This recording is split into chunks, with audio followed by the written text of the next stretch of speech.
RMC, le choix de la rédaction. Le choix de la rédaction, c'est un nouveau rendez-vous dans le Morning RMC 5-7.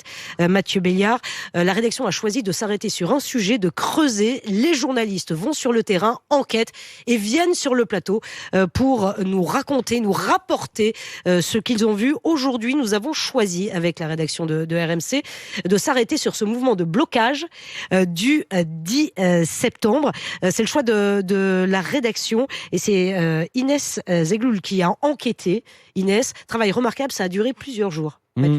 C'est un mouvement nébuleux en fait, Inès. Depuis quelques semaines, quelques mois, on voit émerger cette mobilisation du 10 septembre avec beaucoup de mystères. Exceptionnellement, vous avez pu l'approcher de très près. Oui, alors, mais non sans peine, puisque tout se passe en fait sur les réseaux sociaux et plus particulièrement sur les boucles de messagerie cryptées qui sont classées par département et qui regroupent parfois jusqu'à plusieurs centaines d'internautes. Ils sont tous un peu anonymes, cachés derrière des pseudos et très méfiants. Le mot journaliste les rebute totalement. Il n'y a pas de chef ici, je ne parlerai pas au nom du collectif, m'a par exemple retorqué l'un d'entre eux avant de bloquer mes messages. Alors Inès Zegloul, la nouveauté, c'est que ça ne se passe plus que sur les réseaux sociaux, puisque désormais, il y a des réunions.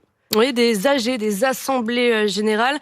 L'une d'entre elles avait lieu par exemple le mardi soir dernier. J'ai pu y participer. C'était dans un parc en périphérie de Paris. 2 heures de réunion informelle et plus d'une soixantaine de participants. Entre eux, ils s'appellent camarades. Ils sont retraités, ouvriers, professeurs, étudiants en médecine et chacun y va de sa revendication. Par exemple, l'augmentation du SMIC, l'Assemblée constituante, la suppression de la TVA, mais aussi la fin de la guerre à Gaza ou encore la défense de l'aide médicale d'État. En bref, une liste plutôt interminable, mais de Paris à Montpellier, on a pu aussi rencontrer quelques manifestants, quelques militants. Il y a tout de même un mot d'ordre.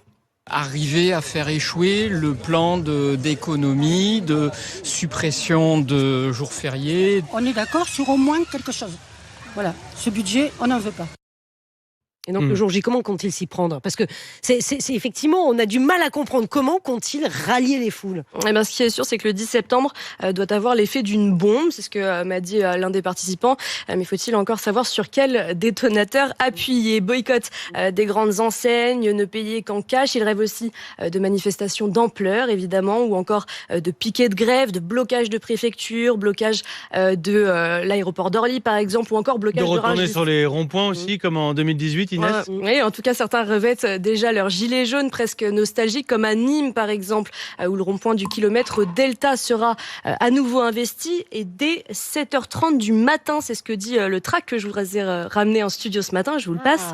On va le montrer. Appel à manifester ou faire la sieste chez soi. Vous votez pour quoi, Mathieu ?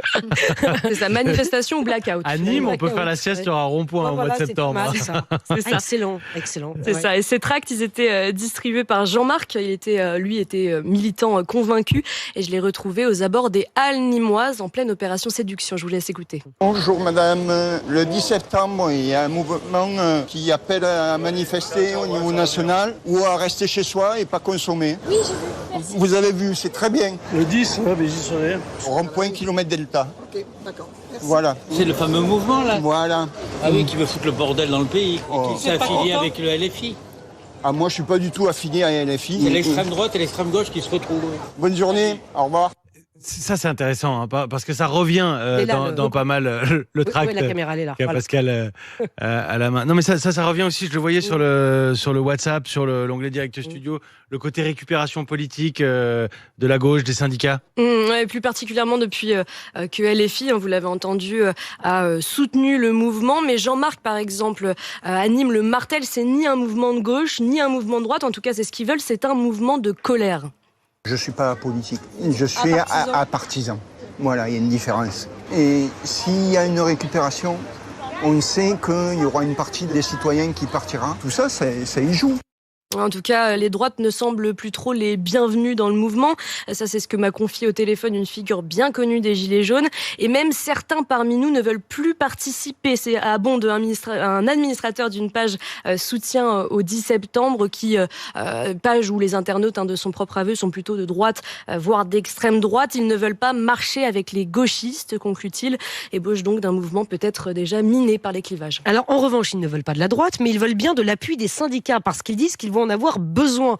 Oui, en Assemblée générale, par exemple, j'ai entendu une professeure s'interroger comment va-t-on faire pour mettre la France à l'arrêt sans préavis de grève, par exemple, sachant que le 10 septembre, eh bien, ça tombe un mercredi. Me fait remarquer Stéphane Siro, lui, il est historien des mouvements sociaux et pour lui, eh bien, seule l'expertise des syndicats permettrait de rallier plus de travailleurs à cette cause. Voilà, il n'y a que FO, Sudrail, pour l'instant, qui soutiennent le mouvement.